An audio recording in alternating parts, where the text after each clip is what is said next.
लखनऊ के इटौंजा थाना पर समाज सेवियों का धरना प्रदर्शन। थाने के मुख्य गेट पर कर रहे धरना प्रदर्शन विमल सिंह परमार व अनिल सिंह तिरंगा महाराज ने थाने के मुख्य गेट पर किया जोरदार धरना प्रदर्शन। अपनी मांगों पर अड़े समाज सेवी कर रहे बड़ी संख्या में प्रदर्शन। मांग पूरी न होने पर जारी रहेगा प्रदर्शन। मौके पर पहुंचे क्षेत्रीय विधायक ने पुलिस से वार्ता कर दिया कार्यवाही का आश्वासन। मामला लखनऊ के इटौंजा थाना क्षेत्र का। सर, आज धरना प्रदर्शन एक थाने पे हो रहा था, क्या पूरा मामला था? एक जमीन से रिलेटेड मामला है। अनिल सिंह जी हैं, तो उनके ऊपर एक अभियोग पंजीकृत भी हुआ है और जमीन आपसी लेकर के पारिवारिक भी था, लेकिन किसी दूसरे के द्वारा, इनके भाई के द्वारा बेच दिया गया था।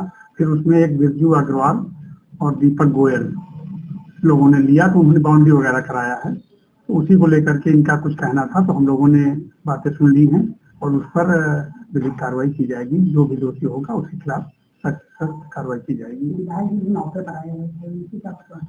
विधायक जी से भी यही वार्ता हुई कि एक कमेटी बना करके एसडीएम साहब के नेतृत्व में तो अपना नाप हो जाएगी, वहाँ की जो भी जमीन जिसकी है उसको उचित कब्जा दिला दिया जाएगा। पुलिस का कोई उसमें वही जमीन के मामलों में पुलिस से कोई लेना देना नहीं है। पुलिस का रोल कुछ नहीं है, सिर्फ तहसील के स्तर से होना है, नाप हो जाएगी। पुलिस का इतना रोल है कि वहाँ पर रहेगी, कोई भी स्थिति खराब ना हो, कोई आपस में विवाद ना हो और पर्यवेक्षण एक बार हो जाए। यही आपस में बात हुई है कि जो भी इस बार नाप होगा उस पर पुलिस रहेगी और इसके बाद तुरंत पर्यवेक्षण उसको करा दिया जाएगा। कुछ राज चक्रोड की भी रास्ते का मामला था, प्रधान जी भी थे, तो उनका कहना था कि वो बीसी में नाप हो जाएगी, क्लियर हो जाएगा सब। हाँ, खत्म हो गया। इस मामले को मैं पहले से भी देख रहा था, क्योंकि अनिल जी एक अंतर्राष्ट्रीय संगठन से जुड़े हुए हैं और समाज की सेवा में लगे हुए हैं।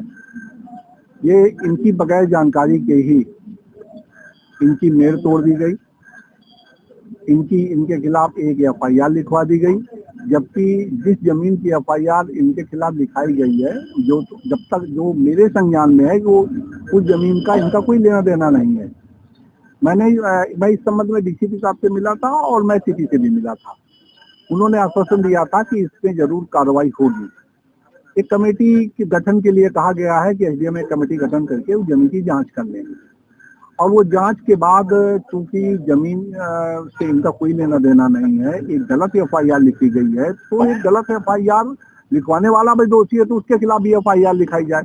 दूसरा, जब मैं सीपी से मिल रहा था, उसी समय जब ये लौट के आए तो इनकी ट्रैक्टर से मेड़ जुतवा दी गई। जब पुलिस मामले की जांच कर रही है, तो ये लोग कौन होते हैं कि जो ताकत के बल पर के इस तरीके से किसी की मेड़ को जुटवा देना, किसी की बाउंड्री तोड़ देना, इस तरीके की घटनाएं बिरजू अग्रवाल के द्वारा क्षेत्र में अक्सर की जा रही हैं, जो उचित नहीं है। और बाद में इनको धमकाने का भी प्रयास हुआ, तो जो धमकाने वाले लोग हैं उनके खिलाफ भी कार्रवाई होनी चाहिए, उसकी एफआईआर दर्ज होनी चाहिए, उसकी एफआईआर दर्ज होनी चाहिए। ऐसे अगर आप